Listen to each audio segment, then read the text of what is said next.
You are Locked On Syracuse, your daily podcast on the Syracuse Orange. Part of the Locked On Podcast Network, your team every day.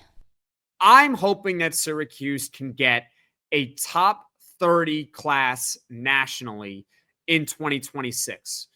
It's the third recruiting class of the Fran Brown era. You had 2024, that was his first one, 2025, the second one, and now 2026 is the third one. Keep in mind that recruiting is always for the following year. So we're going into the 2025 season, but we're talking about the 2026 recruiting cycle and so on and so forth. When we're talking about the 2026 season, we're going to talk about 2027 recruiting.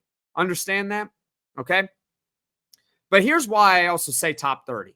It's because it's not like Syracuse is that far off in recent years. In 2024, they were 37th in the composite rankings. In 2025, they took a little bit of a step back, but it wasn't that much of a step back. They were 43rd in the country. And currently, the good news is that Syracuse is 26th in the country per 24/7 Sports and the 24/7 Sports composite rankings overall. So that's really nice. They have 25 verbal commits, 4 of which are 4 stars on at least 2 major recruiting services. For those that don't know the 4 major recruiting services, you got Rivals, On3, ESPN, and 24/7 Sports. You can be a 4-star and a 3-star or 5. Every recruiting service can have a different ranking. But if you get 2 or more recruiting services saying the same thing, it's usually a pretty good sign. And Syracuse, with their 4-star recruits, all have multiple recruiting services saying that they are 4-star recruits. You got wide receiver Amari Goff, you got edge rusher Jarius Rogers, offensive lineman Javion Cooper, and defensive lineman Cameron Wilson. Is the goal feasible?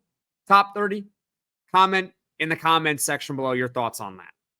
But look, this week is massive for Syracuse recruiting. They could firmly solidify themselves in the top 30 nationally and maybe put themselves top 20 nationally if things can go their way this weekend.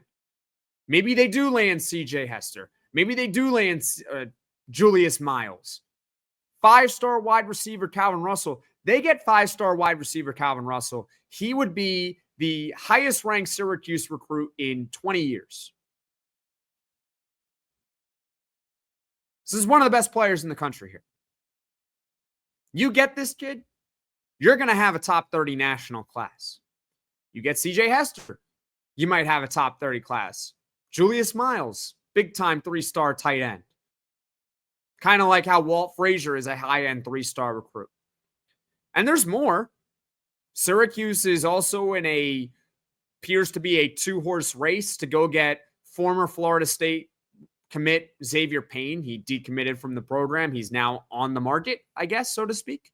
Colorado is going back and forth too. They got Deion Sanders, just like with Fran Brown, and not underestimating his recruiting prowess.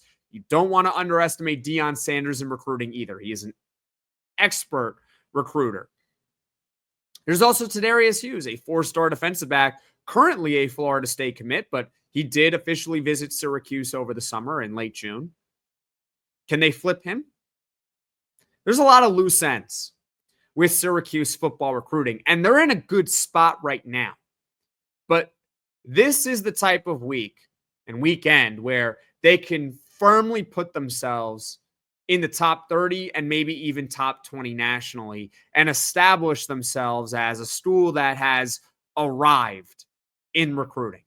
What Fran Brown has done so far is taken Syracuse out of the basement in recruiting. With Fran Brown, I highly doubt that Syracuse will ever finish where they used to finish prior to him, which is top 60 maybe in a good year, sometimes well outside of it in a bad year. That's not going to happen anymore with Fran Brown. They're getting better talent. They're getting 4 stars at times. This is a big time week, though, for Syracuse to potentially take that next step with football recruiting.